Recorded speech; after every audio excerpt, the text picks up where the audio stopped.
Yung mga anak namin nasagasaan ng tren. Bakit yung anak ko pa? Ang dami namang masasama dyan. Minsan natatanong ko po na bakit gano'n kinuha niyo po agad?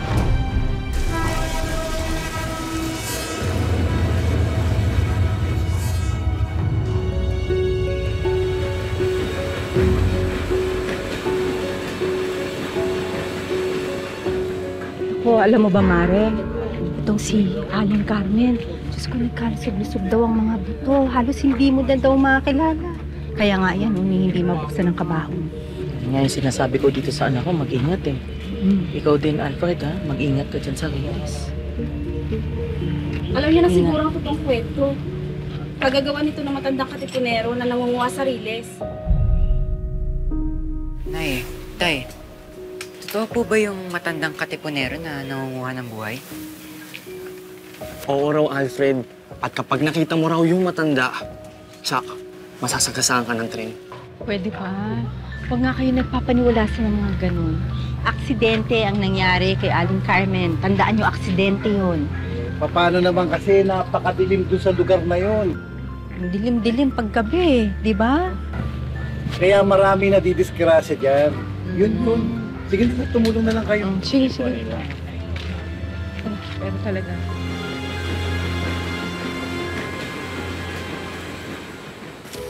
Pa ako sigurado kung makapag-enroll ako doon.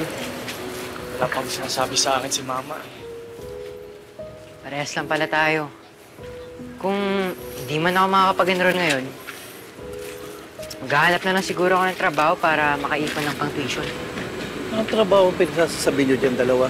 Tumulong nga kayo dito, dalawa. Ano po? Trabaho to. Oh, lagay niya pa dito iba.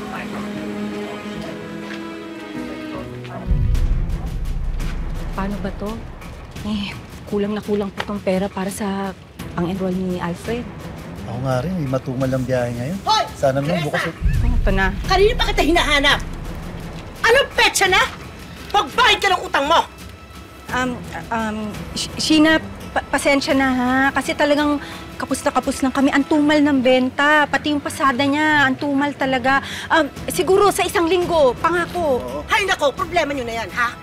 Alam mo, sa tagal ko na sa negosyo sa pagpapautang, hindi mo na ako madadaan sa paawa-awa effect mo! Bayaran mo utang mo! Sheena, konting panahon lang naman hinihingi namin sa'yo eh. Ngayon lang naman kami pumalya sa'yo, di ba? Talagang enrollment lang ng mga bata.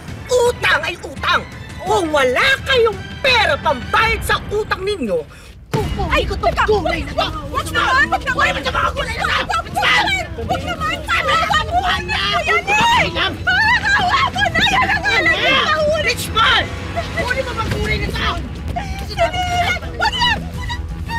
Ang kalang! Isa ka pa! Para ko kayo! Para kayo! Sorry. Ha? Sorry. Kayo na ba yung utang? Kayo pa matatapang? Ha? Gusto niyo ba yan? Ha? Bayaran yung utang niyo! Sinira niyo yung mga paninda ko! Ito na nga lang ang puhunan ko para sa negosyo! Paano mapag-aaral ko ang anak ko? Bayaran yung utang niyo! Bahala ka sa buhay niyo! Sinira niyo! Sira na lahat! Sira na! Ito na nga lang yung para makabayad ng tuition! Sira na nila! Nakita ko, may pera naman po kayo ah. Ba't hindi niyo binayad kay Aling Sheena? Anak, kailangan kasi natin yun para sa pang-enroll mo eh. Sira na yung Panginoon eh. Tay naman. Okay lang naman ho ako kahit hindi ako makapag-aral eh. Huwag naman ho kayo mapahiya ng ganito eh. Hindi anak, mag-aaral ka. Mag-aaral ka kahit ano mangyari. Mag-aaral ka. Mag-aaral ka.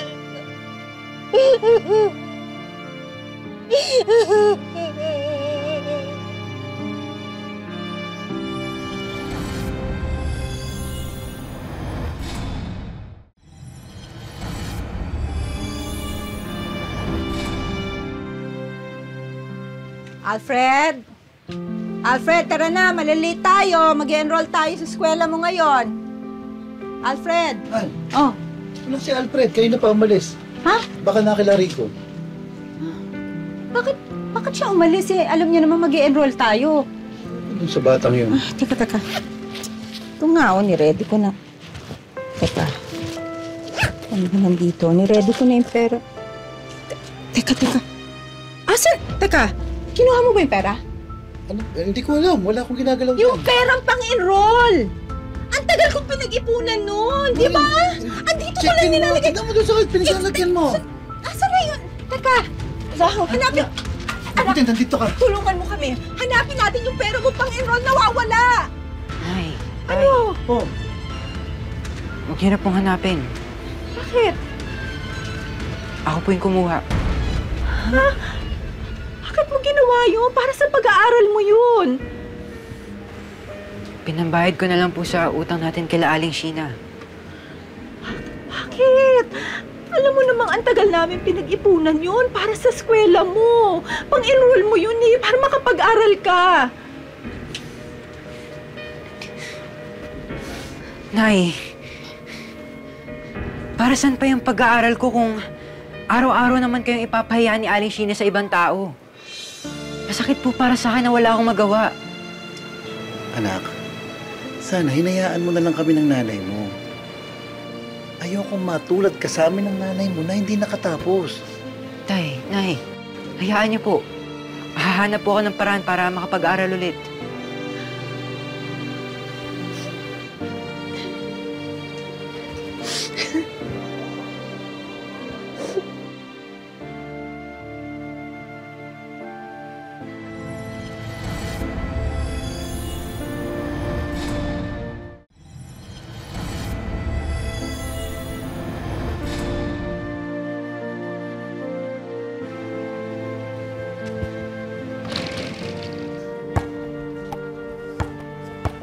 Okay lang yan, Tol.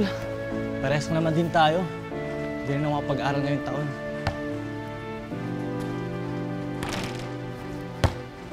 Halika dito. Nakikita mo to? Ito ang sagot sa mga problema natin. Mukhang ito na yung swerte hinihintay natin, Tol. Pag nanalo tayo dito, makakapag-aral na tayo. Tama.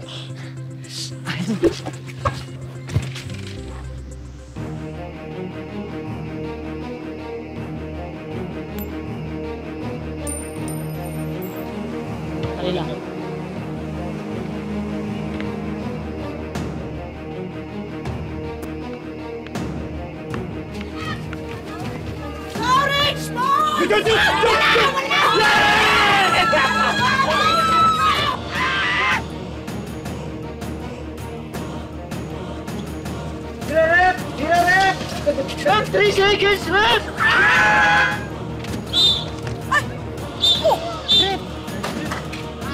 Blocking! Red! Red ball.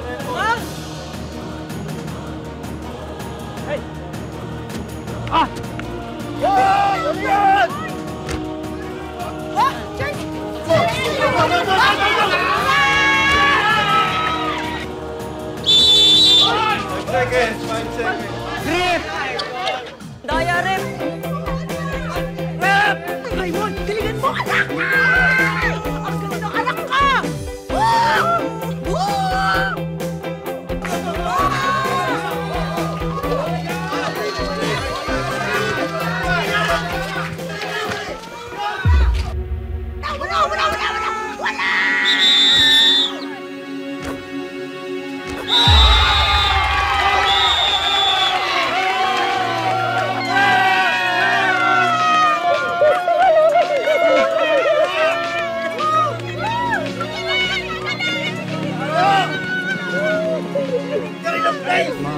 Sorry.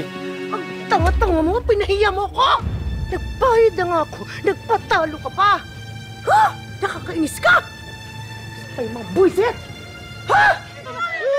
Makapag-aral na ako! Makapag-aral na ako!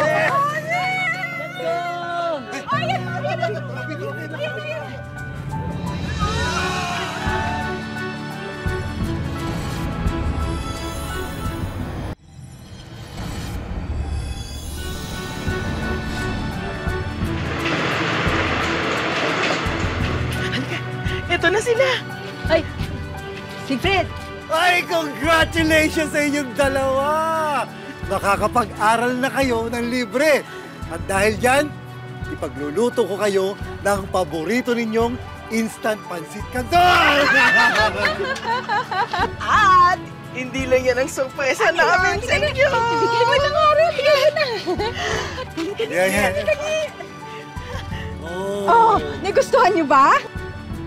Medyo maluwag yan ha, dahil may medyas pa. Oh, Nabalitaan niyo na ba? ano yun? Yung anak ni Aling Tracy, nasagasaan ng tren kagabi. Siguro may kinuha na naman yung matandang katipunero. Kaya mag-iingat kayo ha.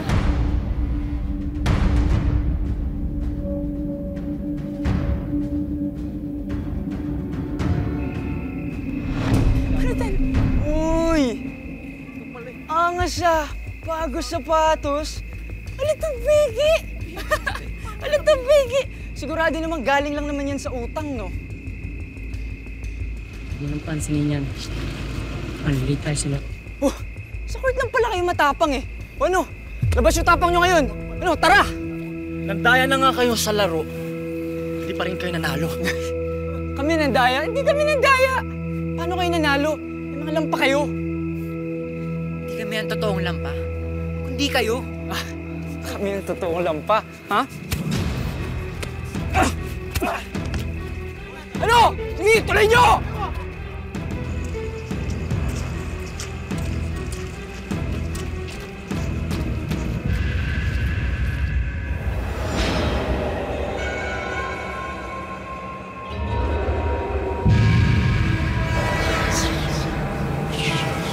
Uy!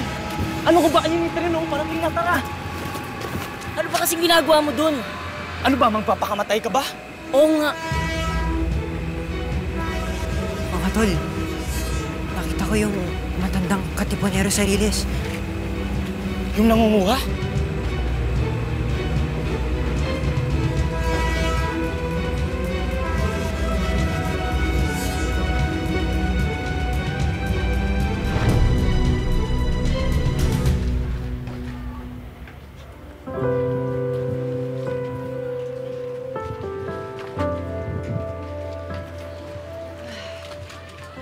Hi, anak.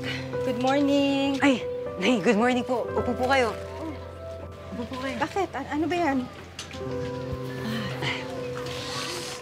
Nay, happy birthday po. Wow! May pa-flowers pa para sa akin. At saka ano naman to? Oh, ito na yung scholarship certificate.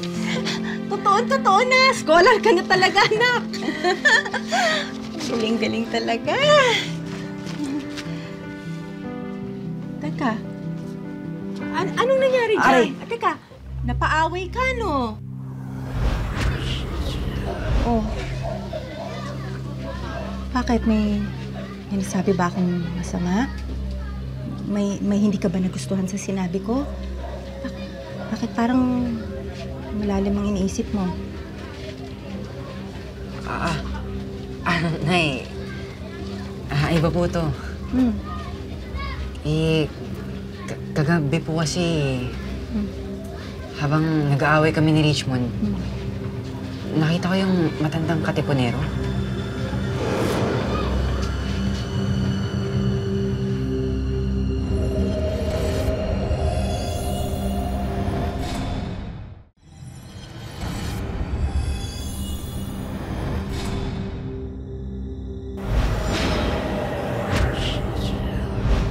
Nakita ko yung matandang katipunero.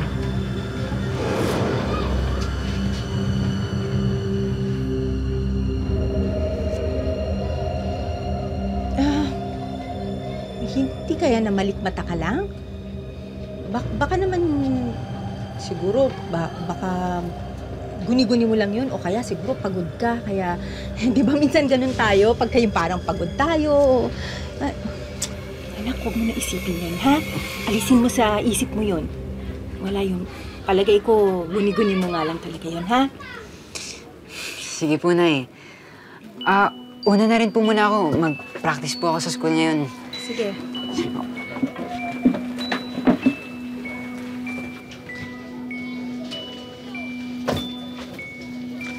Nak? Ingat ka, ha? At saka, agahan mo yung uwi, ha? Huwag kang magpaabot ng gabi sa kalsada. At saka, anak, pwede ba? Mangako ka sa akin, huwag kang dadaan dun sa release ng tren. Ha? Opo. Mag-ingat po ako. Promise. I love you, anak. I love her.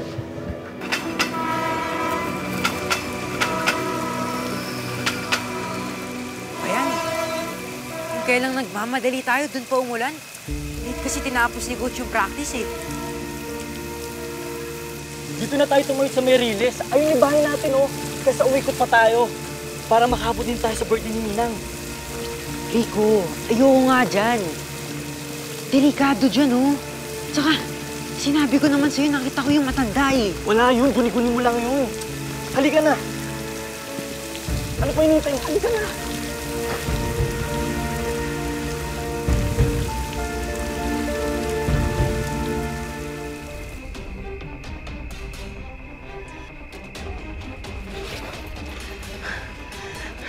Mare! Happy birthday! Ang lakas ng ulan. Happy birthday, may gelatin akong dala para sa'yo. Salamat. Asan na yung mga bata? Si Rico? Sabi niya kasi didiretso sila dito kasama si Alfred. Ayun na yung pinag-aalala namin eh. Kasi ang sabi nila, pagkatapos ng practice, uuwi sila agad dahil may konti nga tayong salo-salo. Labas-masok na ako dito kanina pa, oh. Paano na yung mga yun? Ano kaya yung mga yun? Ano kaya? Hanapin na natin yung mga bata. Mabuti pa. Oo. Diba? O, alika na. Teka. May payong dyan, ha? Sige. Ay, meron na ako eh. O, sige, ito to. Alika na. Mabuti pa.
Wala na raw yatang masasakit pa sa paglilibing ng magulang sa sarili niyang anak.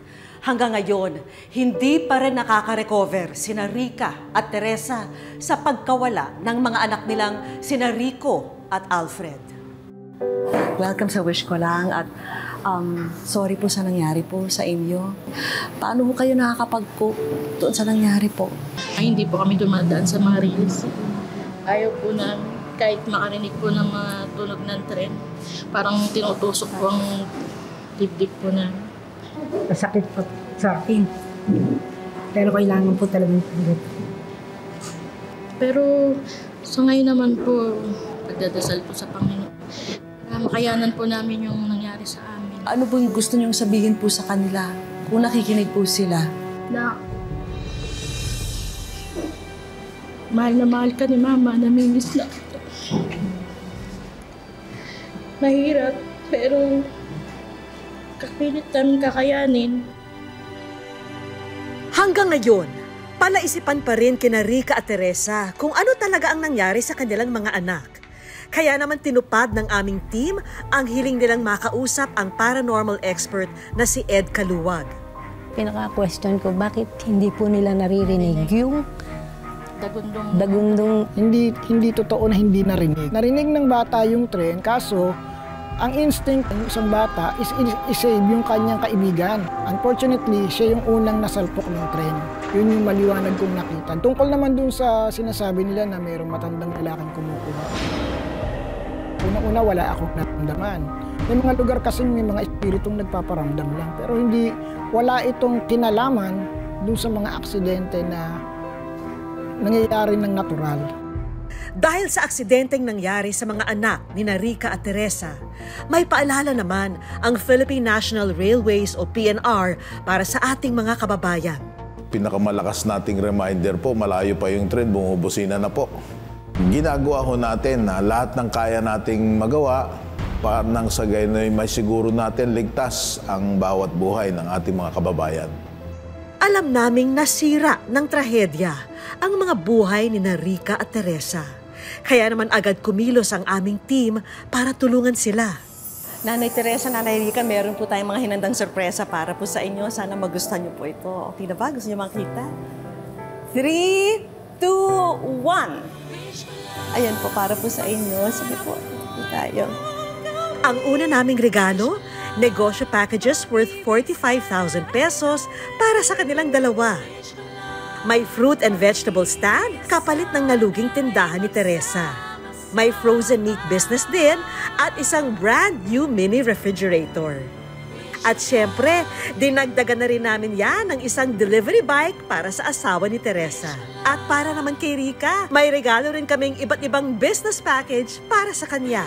Eto, meron tayong beauty products business po para po sa inyo. Sinamahan na rin namin yan ng isang merienda business. At may trending na chili garlic business din. May gourmet products business, leche flan business, at yema spread business. At para kumpleto ang online business, may brand new smartphone at isang pocket wifi. At may smartphone at wifi po para po rin sa inyo. Ha? Inilapit din namin sina Rica at Teresa sa isang mental health expert para matulungan silang makarecover mula sa trauma. Andito po ako para mag-offer also po ng talk therapy.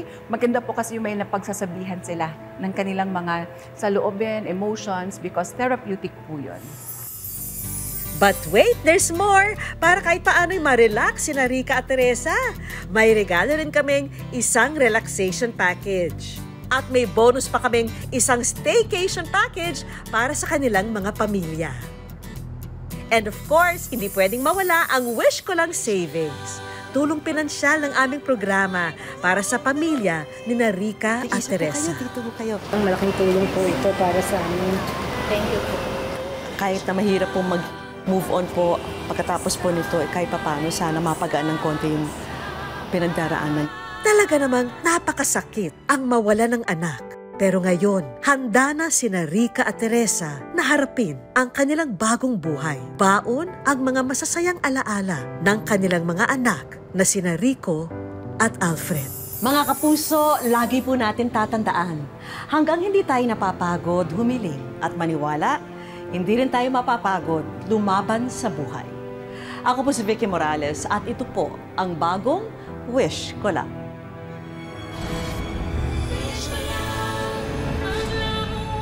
Mga kapuso, kamusta na po kayo? May kwento ba kayo o nang kakilala nyo na feeling nyo ay deserving matupad ang wish sa buhay? I-comment na yan o i-message dito sa aming official Facebook page at promise, babasahin po yan ng aming team. At malay nyo, story nyo na ang susunod naming mapili.